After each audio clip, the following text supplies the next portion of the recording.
is cared, not controlled. So, yung sa cacao grove namin, I'm sure other farms practice this also, but we avoid using chemical fertilizers, pesticides, and insecticides. So, the kinds of control that we use, just like Mom had pointed out kanina, if you guys notice yung mga cacao pods on the trees, ano meron sa kanila? Like, yes. Plastic. So there's, sorry, I was pointing towards you. I was pointing to the cacao pod right next to you. This one? Yes, yes. So that's called a sleeve. Meron kasing pest na pod borer. And so unfortunately, wala pa kaming, what do you call this, more biodegradable or sustainable na cheap also. Kasi meron na ngayon yung mga cassava bag pero medyo pricey pa rin siya for us farmers. And so the other things that we use as biocontrol is mga fungicide also. Natural forms of fungicide that we have recently learned about how to make. And yeah, so that... So beneficial microbes are used to control pests and disease.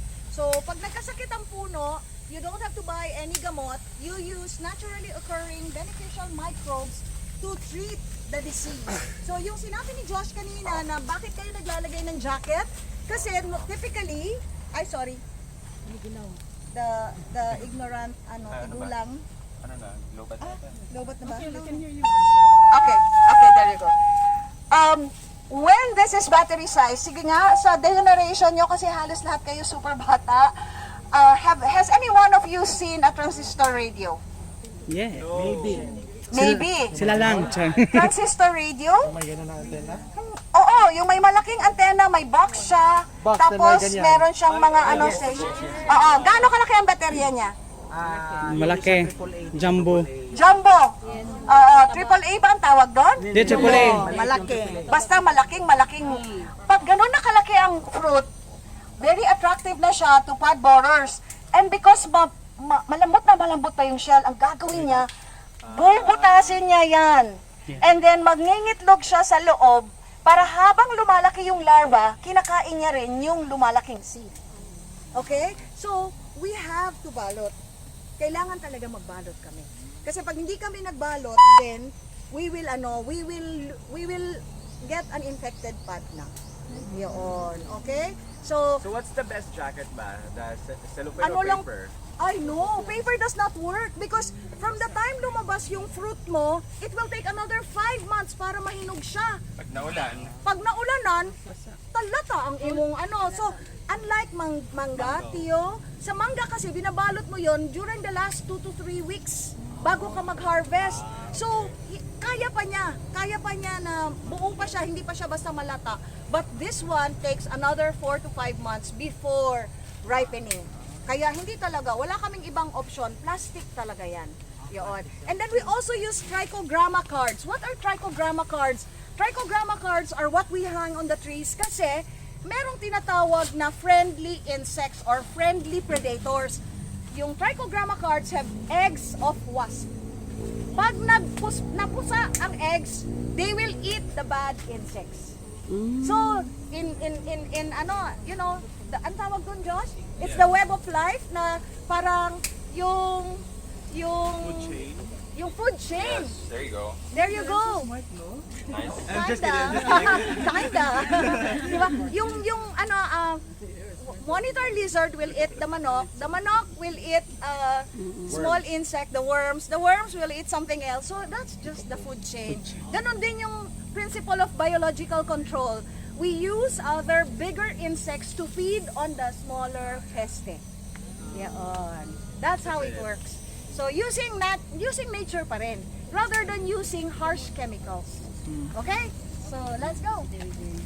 Na yung color. So Anne, can you do me a favor and be the one to harvest? So using this pair of pruner. So cut it dito sa dulo ng branch niya, Anne. Yeah. Here. So Anne is harvesting. Ay, mabali. Okay, so hawakan. Magid anha. Pagtarong Anne ha. Kay kundi. Mabash gid ka. Oo. So Okay. quiz after ano mo? Okay, there you go. This is mine. Anna just harvested a ripe one. Pero as we get to the buakan or the pod breaking and fermentary, you will determine ano yung proper degree of ripeness para i-harvest. Because with cacao, timing is everything. Yun. So Anne, that's your prize. Kita Yay! yes. For our guest ba, is there a chance ba na makatilaw or pwede na to sa pakaunan of fresh cacao fruit? Yes, actually that's our next stop. That's our next stop. Yes, a lot of people haven't tried the fresh cacao fruit yet.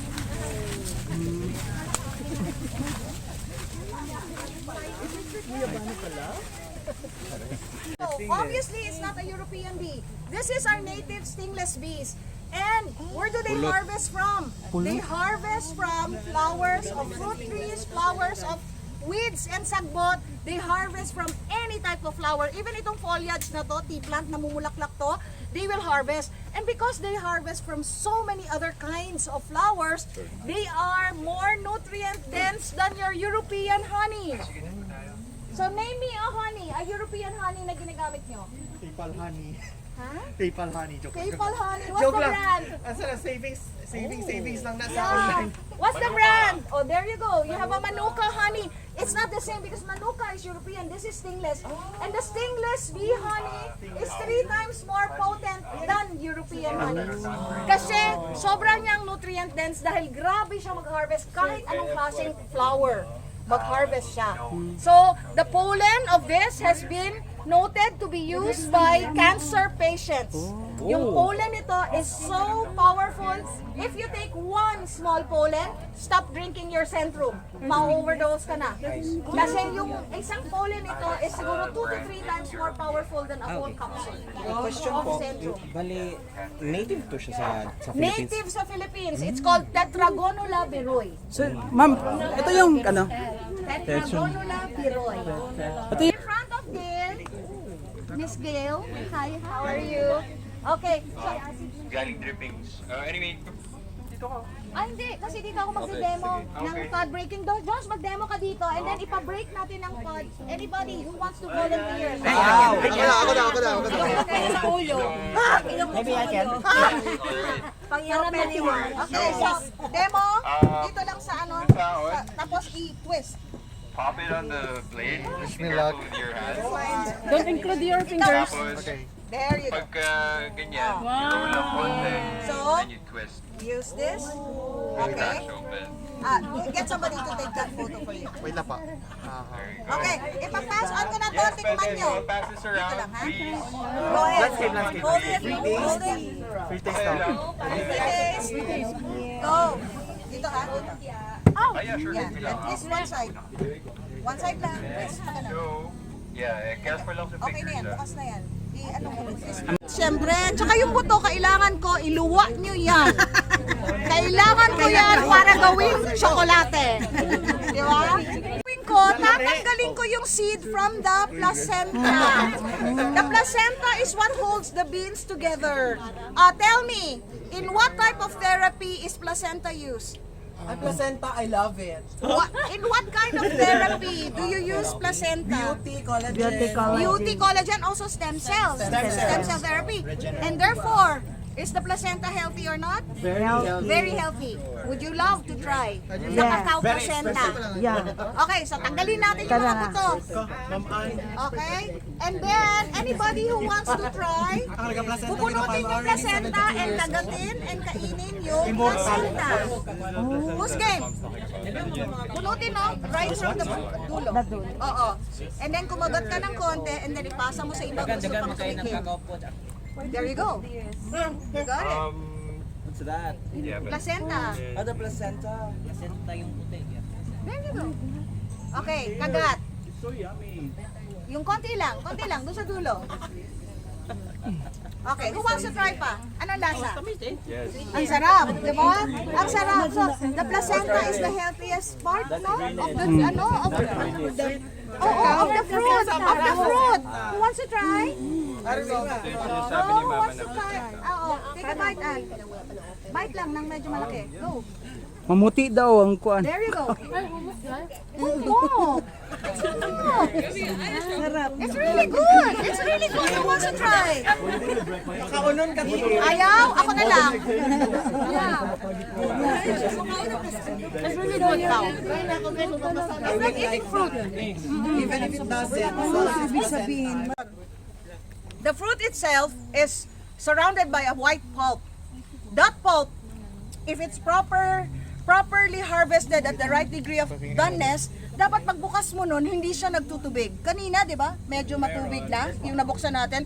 That means it has started to convert the sugars into ethanol and other types of acids. So, ideally, sino nagbukas nito? There you go, Tio. This is the proper degree of ripeness. Hindi siya orange na orange.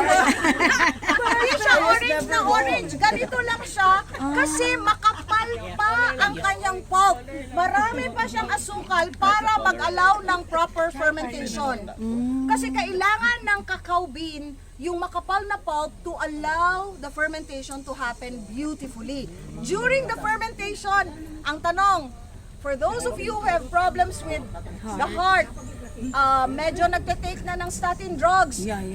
During the fermentation process, nade-develop yung flavonols. And the flavonols are vasodilators.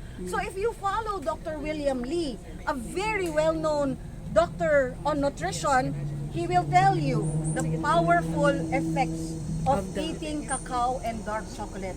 Because in Mars, when we went to Mars Chocolate Factory in Indonesia, they were telling us that the flavonols are the next Viagra. Oh my God! Kasi, Where is that? That's you know why? Masaya si Paulo sa likod. You know why? Kasi nga, yung vasodilation effect allows the vessels to open up and promotes blood flow. On top of that, during the fermentation process, nade-develop yung dopamine, serotonin, oxytocin, phenylethylamine, and all that.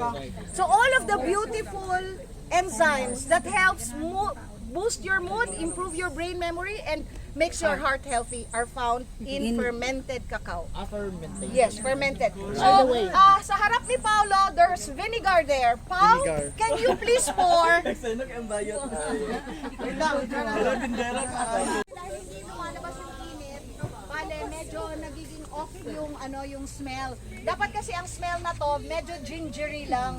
Parang vinegar-like. Ito may konting fishy smell siya ng konti. Dahil sa hindi lumalabas yung init, matagal mag-dry yung So anyway, we have an ongoing fermentation of a small batch. And what happens is that after namin sila patuluin, di ba? Nagpe-ferment na kami in smaller boxes kasi it's a small farm. We have a small harvest. Lapit pa tayo dito. Notice, anybody, a volunteer, medyo mainit. Says, put your hand here. Medyo warm siya, no? Very warm. So, the trick about fermentation is to achieve the degree of warmth. Oo. So, medyo mainit siya. Oo. Kailangan mo yung init for you to achieve the proper degree of fermentation. Sa drying process, ano ba sa air dry ba tawag ganun? Solar drying. Solar In the solar drying, you have a combination of heat and air. So, Wala, hindi na nag-work. type of processing ba drying process? Sa drying process, yun, ani lang yun. But some other farmers who cannot afford to build their own solar dryers, ibutang lang nila sa kilid sa karsada. Makita niyo, right? Yeah. And that's why it's so And sa prone to rooftop. pollution. Kasi maiputan siya ng manok, mausukan siya ng mga cars, and Microplastics all ng that. mga And then gulong. microplastics ng gulong sumasama sa kanya. Kaya mag-dovetail ako Okay. dyan. Are there instances na yung animals ang di ba sa coffee may ganyan? Yes. Laba sa cacao pod? Wala masyadong kumakain like the civet cat. They don't really feed on the cacao kasi ang hirap man buksan. Yung shell matigas. Unlike the coffee, nakalabas yung cherries. Nandun na mismo sa puno. So sa cacao wala masyado. So nakita nyo to, this is a small batch of fermenting seeds and then mainit talaga siya. Nung nilagay ni Ces dito, ay oo, talagang dapat hilantan. feverish dapat ang inyong beans. It will take about 4 days para tayo matapos sa fermentation bago natin ilagay dito para magbilad. Okay? And then in the pagbibilad, because obviously that one is more drier, this one is wet pagyod, it will take about 7 days of complete sun. Pero kapag hindi lumalabas ang sun like lately, di ba? Hindi masyado lumalabas ang init, talagang medyo may problema kami kasi hindi masyado na the-dry ng maigi yung mga beans natin. Yun. Ginawash pa sa bago. No, we don't wash because the pulp that is slowly deteriorating around the bean contributes to the flavor. Pag winash mo yung beans mo, matatanggalan siya ng flavor complexity. Last question. So kanang katong gikaon nga lisog gikan sa babasahon sa to gamitan pa to or Diretso na to dry, dili na to No, i-sample sa mga i-dry na. ferment. I-dry lang siya, okay? I-dry Let's start na. walking kasi we Kaya have pa? last 5 minutes and you have to eat. We have 2 more I steps. will make my own chocolate later. Yeah. We bring the beans here. This is the roasting section.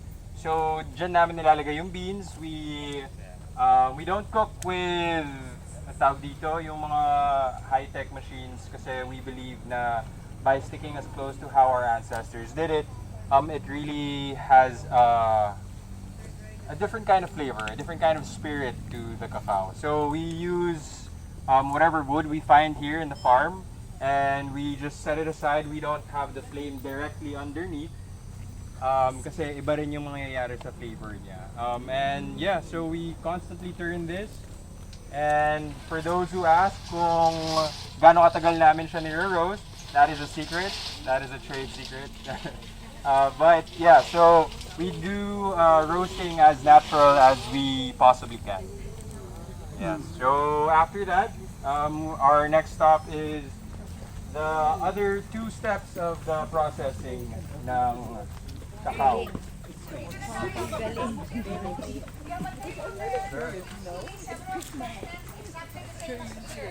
So some of you can stay on that table and look at the different and then the others can stay here.